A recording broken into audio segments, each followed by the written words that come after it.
Mr. Prime Minister, thank you so much for joining us on AnewZ. You have come fresh from these all-important negotiations. I'd like to ask you about this figure, the collective finance figure. $250 billion was the figure that was first offered. It was then increased to 300 billion US dollars. I know there are other elements to this, but do you feel that that figure is sufficient? Well, thanks for the opportunity. The allocation, it's a significant step forward, but and that is a testament to the global commitment to addressing climate challenges. Not sufficient if we add up every country's targeted NDCs, if we look at that way. And as for small island development states like Niue, the scale of climate impacts, it requires more targeted approach to ensure that resources reach those that are most vulnerable.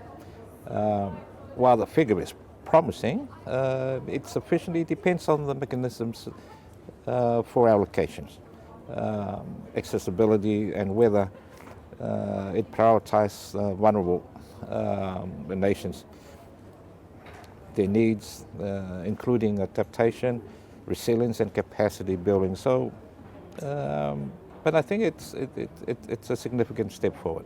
Okay, a significant step forward. And you've been inside these negotiations and sort of felt the shift and the kind of roller coaster, if you like, of how things have panned out today.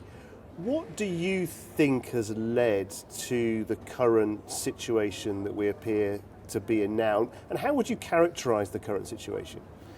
Well, the current situation, look, we've been trying how many COPs now?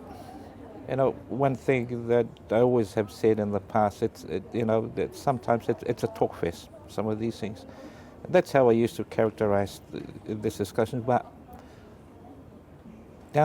deep down, what we know, what is best for for the Pacific region, not only for Niue, but there's some of our countries that are sinking. And, we got to come to this, we just have to keep at these meetings and keep fighting, because what we're doing here, we're fighting for our survival in the Pacific, basically, and for one of the very least emitters. Why are we suffering? If anything, we should be on the front line for urgent support in adaptation funds, and I think that is the key, and that is the call from the Pacific, and especially from Niue as well. And as you rightly point out, you're not just the citizens in Niue, but also many other small countries. People, as you say, are literally sinking because of the effects of climate change.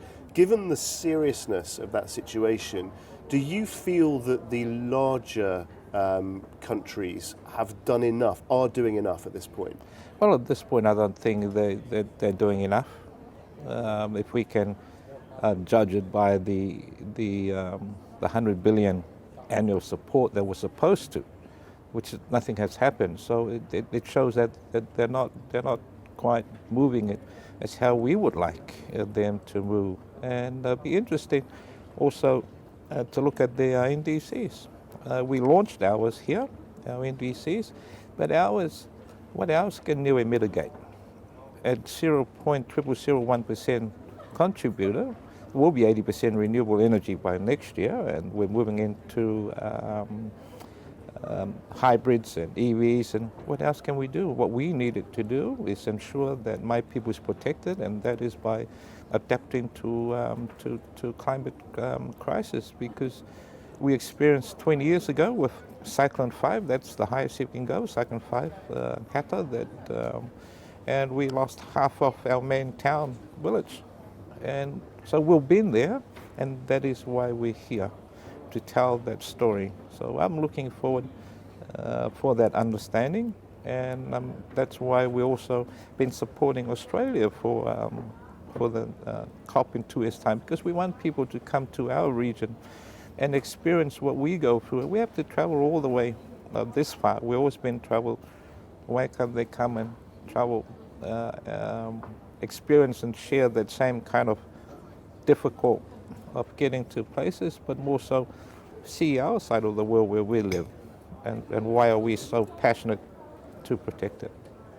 And you're on your way now, leaving the event. There are many leaders of smaller countries also leaving too. What is your feeling about what's been achieved here? Are you satisfied? Do you think perhaps there's been an opportunity missed? It's a yes and no, because it'd be better leaving here with something tangible in place that gives you that hope. But I also understand that, you know, sometimes we better make sure that we do it properly. So I'm hoping for a very understanding and favourable outcome out of these from the communique out of this COP, and I think that's important. And I think we have to also be in solidarity with the presidency in supporting, but they also have to understand and include some of the cries from the Pacific, and I think that's important. And there were one or two omissions here. There were some countries that weren't represented, some leaders that weren't here. Are you hoping for more support going forward from those countries? Do you expect them to get involved now after the event? Well, they have to get involved, but this is why some of them don't attend or some of them boycotting, because they're sick of traveling this far and pushing and advocating, and yet we're not seeing any results. So bigger developed countries need to lead by an example. You know, one thing that we do in my island that you know, or what we worry or what we know to ensure that this planet is healthy. And that's what we do. So we're taking everything from conservation efforts, protecting the ocean front. I don't know what else that we can do. But at this time, this very time now, it's the cyclone season. And everyone's it's worried, you know, until April next year when it's...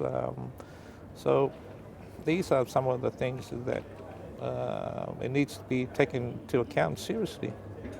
Mr. Prime Minister, thank you so much for joining us on AnewZ. Well, thank you very much. Thanks for having me.